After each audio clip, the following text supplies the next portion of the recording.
cabeça. Não vai, não vai. Ou a gente aprende a honrar os princípios.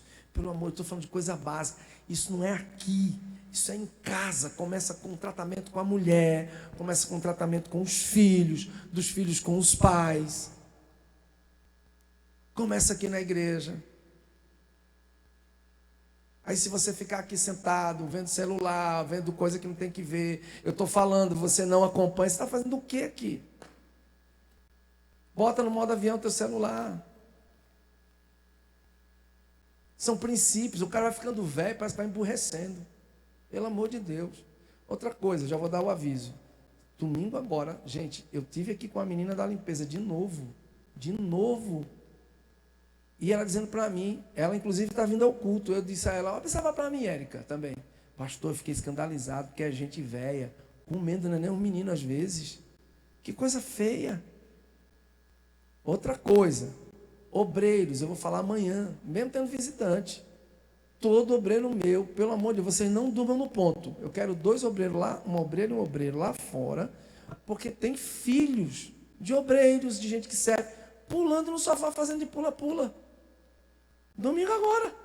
Ela disse que viu, ficou horrorizada, me deu o nome, inclusive. Eu falei, rapaz, não é possível. Não, lá atrás não é playground para criança, não, gente, é um átrio. A gente tem que ter educação. O que as pessoas lá fora que viram vão dizer? Tudo bem, eu sei que criança é difícil controlar, mas aprenda a educar seu filho. Se ele faz aqui é porque em casa ele faz também. Criei 2 filhos, tenho uma neta, a gente tem que aprender a botar ordem no negócio. Ontem mesmo lá em casa eu falei pro Daniel, precisa de mais vara essa menina, não é porque é neta, precisa de mais vara. Não tem boquinha não, filho. Porque não é neta, porque é neto, precisa ficar besta. Não, quem estraga a neta é avô, está amarrado na minha vida isso, eu boto ordem. Amarrado, destruído, meu amigo. Dela, parou. Irmão, ou a gente segue princípios, que Pedro pelo menos está dizendo aqui, né? Portanto, irmão, empenhe-se ainda mais para consolidar, é aula bíblica, tá? Não é pregação não, é estudo bíblico, para a gente crescer. Portanto, irmãos, empenhem-se, ou seja, façam um esforço ainda mais para consolidar, ser firme, o chamado e a eleição de vocês, pois se agirem dessa forma, jamais tropeçarão. Aí ele diz, e assim, vocês estarão ricamente providos, quando entrarem no reino eterno do nosso Senhor e Salvador Jesus Cristo. Está com a roupa celestial? Como é que foi tua conduta na terra? Tudo bem, tem um sangue, né? Mas tem gente que acha que a graça é uma desgraça. Que o sangue cobre tudo. Não, filho, não é assim não. Você sabe que aquelas virgens vão ficar. Muitos dirão a mim, Senhor, Senhor, não vos conheço. Não quero entrar no mérito. Mas, gente, pelo amor de Jesus Cristo, não vamos ficar perdendo mais tempo em coisas básicas. Coisas que a gente já pode ser mestre. Coisas básicas. Você vai ficar aí fazendo da sua vida o que você quer? A igreja não tem uma doutrina. Qual é a doutrina da igreja, pastor? A Bíblia. O que a Bíblia diz sobre isso? Isso aqui. Não existe doutrina humana, nós não temos um dogma. Olha, a roupa do nosso culto, a mulher tem que vir com uma saia abaixo do joelho, não pode usar calça, não pode raspar a axila, não pode raspar a perna. A gente não tem doutrina. Você fica à vontade para você vier como quiser. É lógico que tem que ter uma roupa decorosa. Ah, não pode maquiar. Não existe esse tipo de doutrina. O que a gente tem é a doutrina bíblica, tem uma base de como se comportar, de como caminhar. Gente, isso é básico. Aí ficar batendo nessas coisas. Ah, por que não pode namoro? Pelo amor de Deus. Por que não pode namoro? Tem gente que ainda está nessa ainda. Que não pode namorar de qualquer jeito. Por que não pode? Por que não pode? Ah, não, aí não dá mais para a gente estar perdendo tempo nisso, né? A continuidade da ação da fé e da graça. A justiça de Deus se revela de fé em fé. Porque no Evangelho é revelada a justiça de Deus. Uma justiça que do princípio ao fim é pela fé, como está escrito, o justo viverá pela fé. O justo é justificado pela fé, mas depois de tornado justo, viverá pela mesma fé que o justificou. Essa é a questão. Muitos até entram Entendem, compreendem. Ai, que igreja amorosa, que coisa linda, que não sei o que, que não sei o que. Aí eu quero viver esses princípios. Mas aí depois vão crescendo os princípios que os justificam. E querem fazer as coisas do seu jeito. O justo é justificado pela fé, mas depois de tornado justo, viverá pela mesma fé que o justificou. E não é só uma fé abstrata, é fé naquele em quem Jesus que morreu. E quais são os princípios deixados por ele? Estes aqui. Isso é viver pela fé. Eu não vou só apontar uma coisa que é abstrata. Não, eu tenho fé naquilo que foi escrito e deixado para mim. Escreva: o ímpio está envaidecido, seus desejos não são bons, mas o justo viverá por sua fidelidade. Olha o que ele está dizendo. Olha o que ele está dizendo, que o ímpio é envaidecido, vive no orgulho. Os desejos não são bons. Mas o justo é pela fidelidade. Eu gosto dessa essência, gente. Não é só o justo viverá pela fé abstrata. É uma fé cuja raiz é fidelidade aos princípios da palavra. Essa é a questão. Você vive pelos princípios da palavra. Porque no Evangelho é revelada a justiça de Deus. Uma justiça que do princípio ao fim é pela fé, como está escrito: o justo viverá pela fé. É fidelidade aos princípios. É evidente que diante de Deus ninguém é justificado pela lei, pois o justo viverá pela fé. Mas o meu justo viverá pela fé, e se retroceder não me agradarei dele. A graça, assim como a fé, também continua operando na vida do crente após o novo nascimento. Ela tem que continuar operando. Eu, como pastor, tenho que aprender a ser melhor pai, melhor avô, melhor marido. Eu tenho que ser um marido bom. Por exemplo, ontem minha esposa fez uma cirurgia dentária e ela não pôde se mover. Aí fui, ajeitei as coisas. Aí eu falei: você não pode comer, então vou lá ali na região do Graciela, vou comprar para você. Tá bem. Trouxe para ela um açaizinho com cupuaçu, com leitinho para ela tomar. Tá. Cuidar da bichinha, né? Deixa que eu faça as coisas. Vá deitar. Aí deixa que eu termino tudo. Vou chegar agora em casa, vou cuidar da casa. Você vive esses princípios, meu filho. Entenda isso. Você tem que viver esses princípios. Você não vive só de achismo. Se você não viver princípios, você nunca vai longe. Se você quebrar princípios, você vai ficar girando no próprio eixo. Com toda a humildade, pense como está a sua vida hoje. Eu sei como está a minha. Tem algumas coisas que eu preciso melhorar. Por exemplo, eu amo milagres. Meu Deus, eu sou apaixonado. É porque está enraizado em mim, cura, milagres. Mas eu preciso me aprofundar mais, beber mais dessa fonte. Eu quero ver o sobrenatural de Deus. Eu vi um testemunho essa semana, estava dizendo para meu filho Daniel, a gente chega, chorei, que testemunho, cara. Amanhã eu vou contar ele à noite, amém? Eu fiquei assim, falei: uau, nós precisamos ver essas coisas na igreja acontecendo. Nós precisamos ver o sobrenatural de Deus, mas infelizmente a gente está tão linkado com esse mundo, são tantas coisas que permeiam a nossa mente. Eu estou falando mais de mim do que de você, que a gente vai perdendo a essência. Eu estava dizendo a minha esposa, não por conta apenas do que está acontecendo no país, mas eu quero, ano que vem, ainda minimizar a minha vida em tudo. Quero minimizar, quero estar tão focado aí nesses canalhas. A gente pensa nos irmãos, nas famílias, né? Mas vamos lá.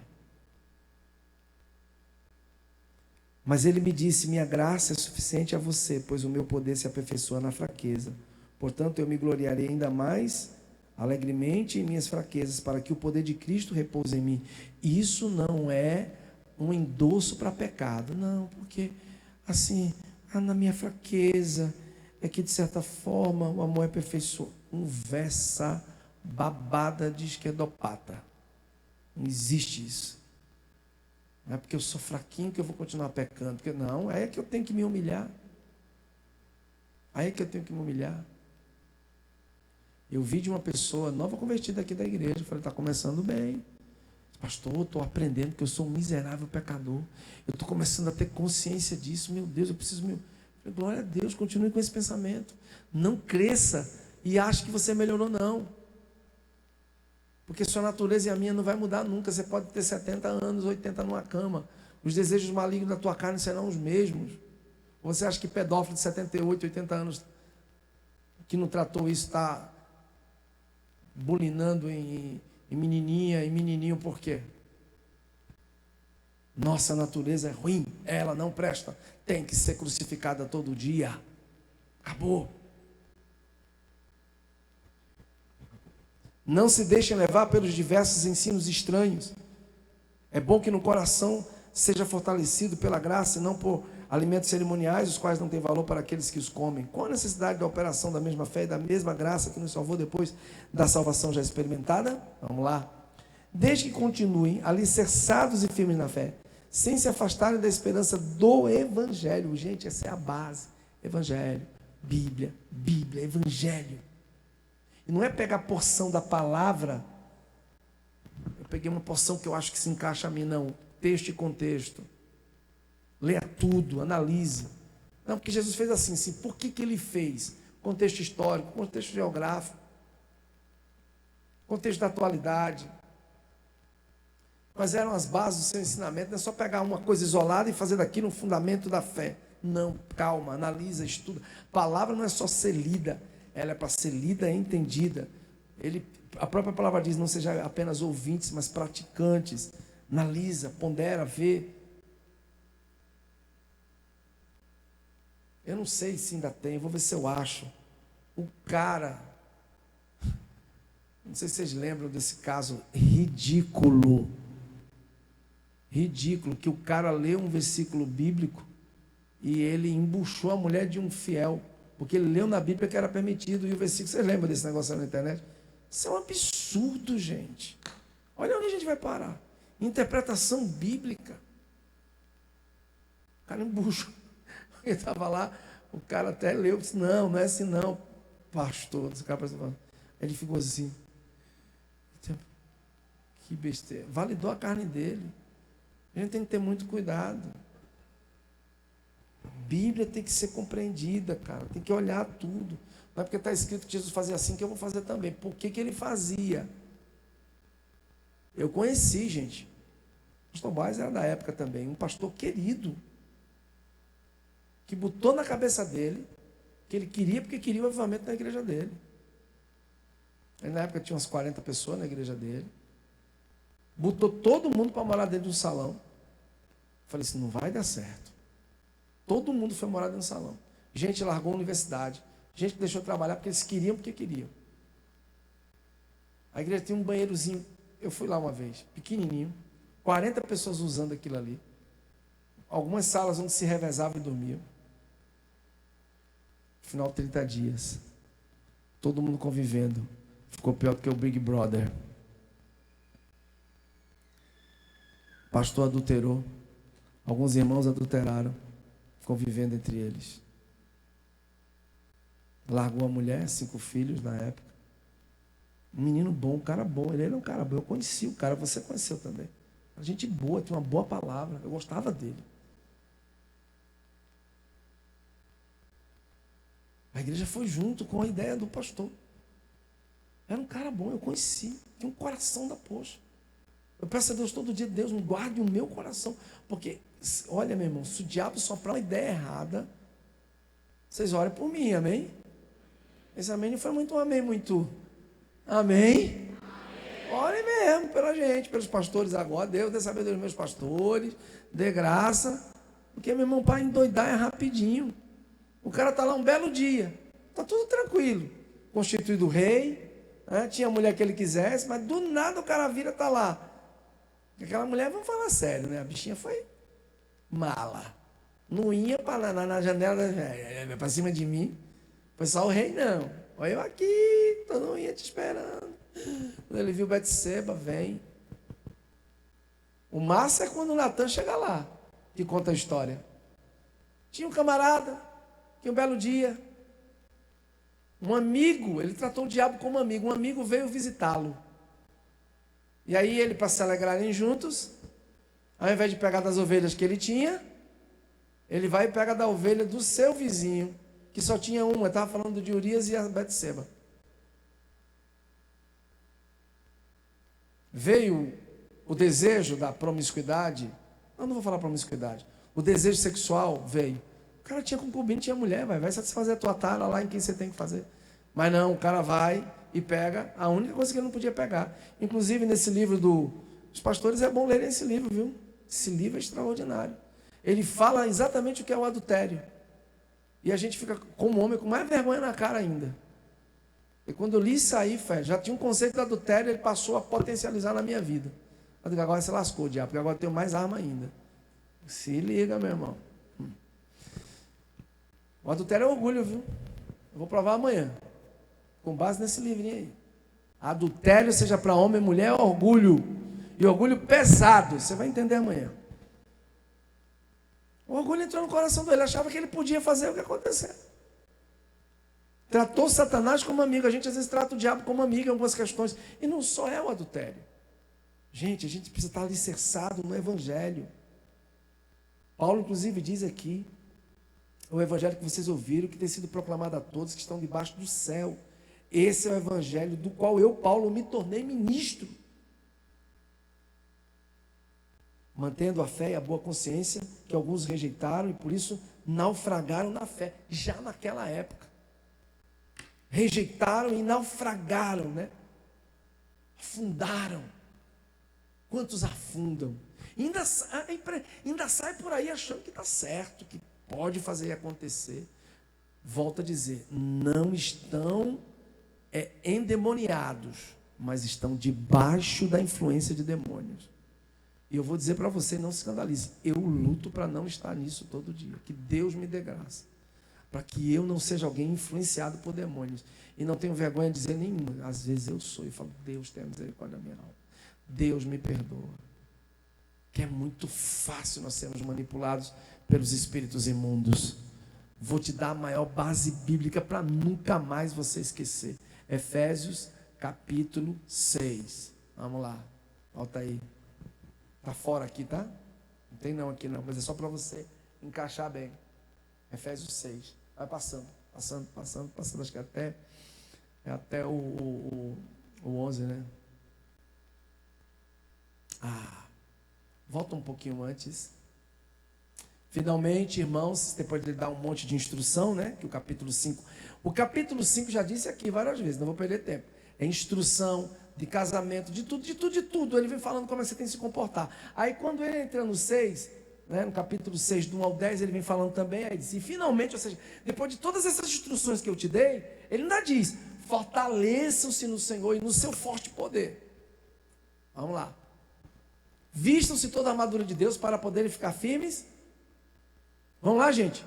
Contra as ciladas de quem? Então diz assim para o teu irmão, todo dia, toda hora tem cilada, velho.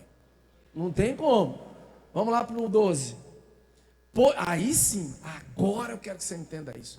Pois a nossa luta não é contra, mas contra os dominadores desse mundo de trevas, as forças espirituais do mal das regiões celestiais.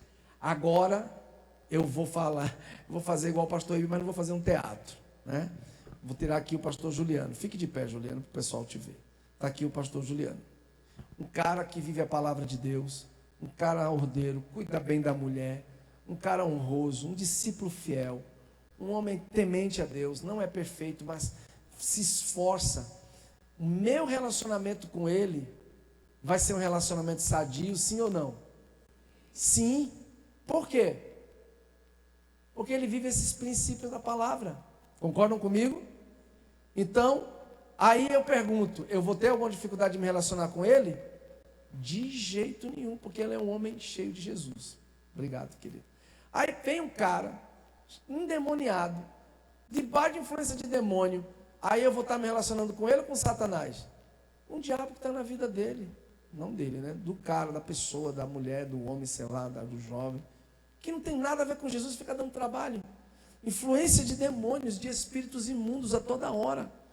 É difícil, é complicado, você não consegue linkar porque a pessoa não tem a mesma base, não tem o mesmo pensamento, as ideias não fluem. É cheio de orgulho, é orgulhoso, é orgulhoso.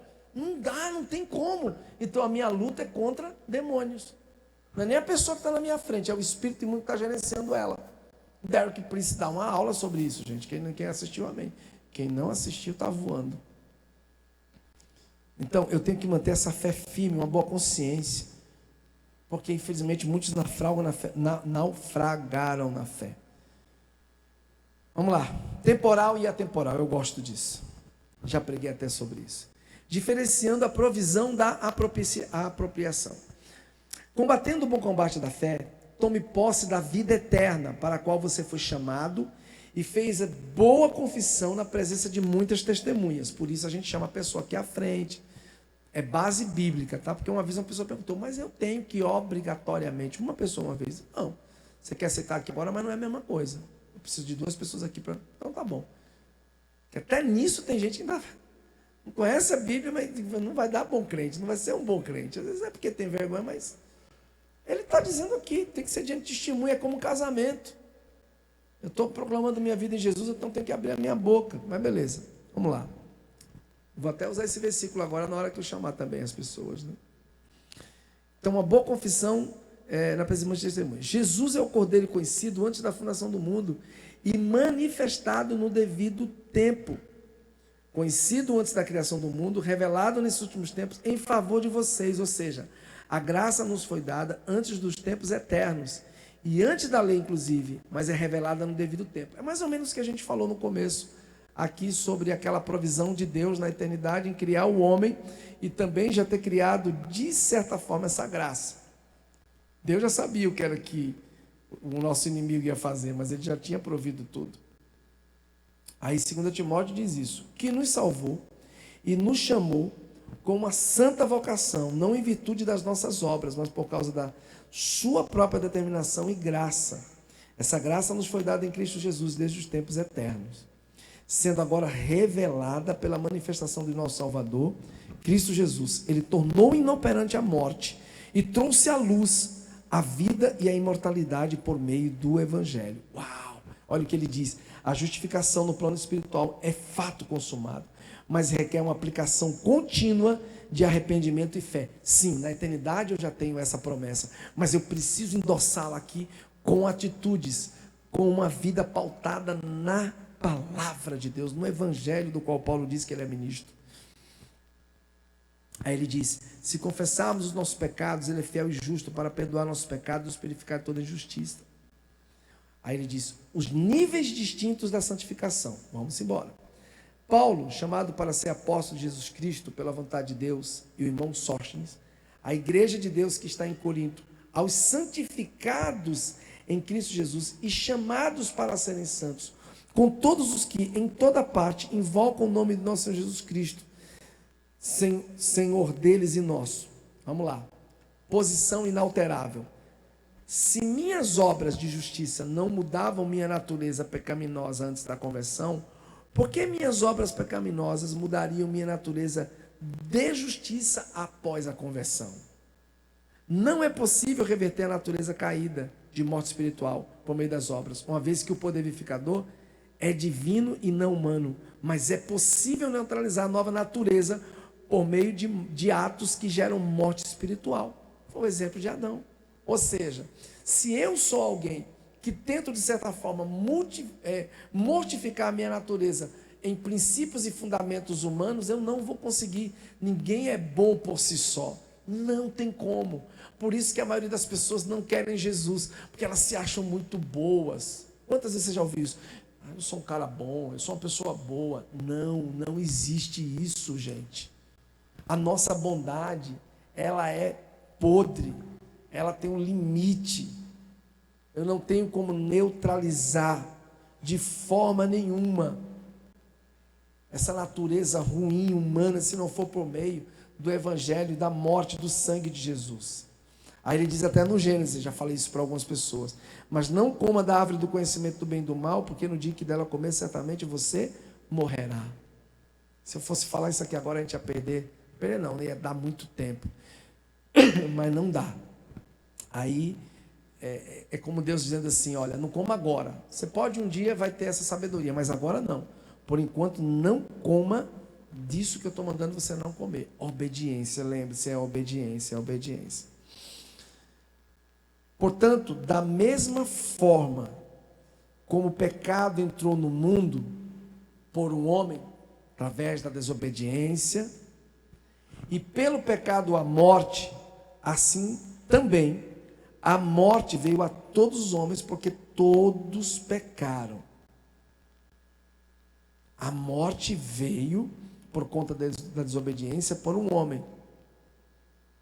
E a morte veio a todos, aí é outra aula, né, que a gente vai ter.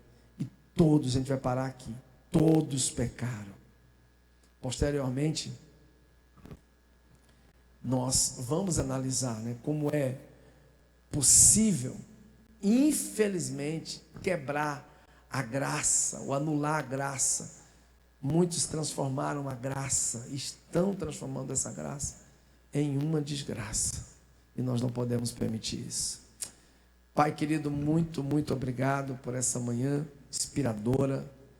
Obrigado pelo Teu Espírito Santo nas nossas vidas. Nós oramos e descansamos no Senhor. Pedindo, meu amado Espírito, que o Senhor nos abençoe. Que o Senhor possa resplandecer sobre nós a luz do Seu rosto. Que o Senhor faça brilhar a luz do Seu rosto em nós.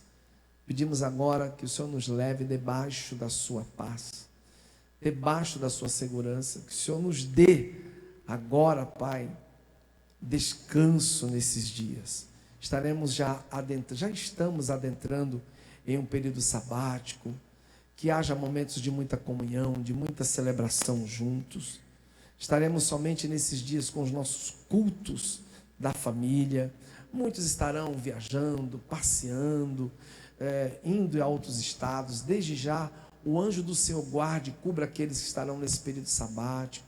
Já queremos também orar, Pai, pelo nosso culto da virada, pelas nossas 3 grandes festas, pelos que vão batizar, pelos que vão membrar. Sei que será impactante tudo que vai acontecer e já está acontecendo. Gera em nós o espírito e o princípio de unidade da fé. Ó Deus, nos leva debaixo da Tua paz, ao retorno dos nossos lares, ainda nos dando um sábado de comunhão maravilhoso, um dia cheio do Teu Espírito Santo, em nome de Jesus. Fala paz, bom descanso, né? Aproveita bastante. Alguns irmãos têm me questionado sobre a questão: pastor, nesse período sabático eu posso ter comunhão com a célula? Pode não, deve. Os que tiverem que estar juntos, beleza, não obrigue, né? Porque às vezes um ou outro vai estar, a gente está livre nesse período, amém? Um beijão, até amanhã.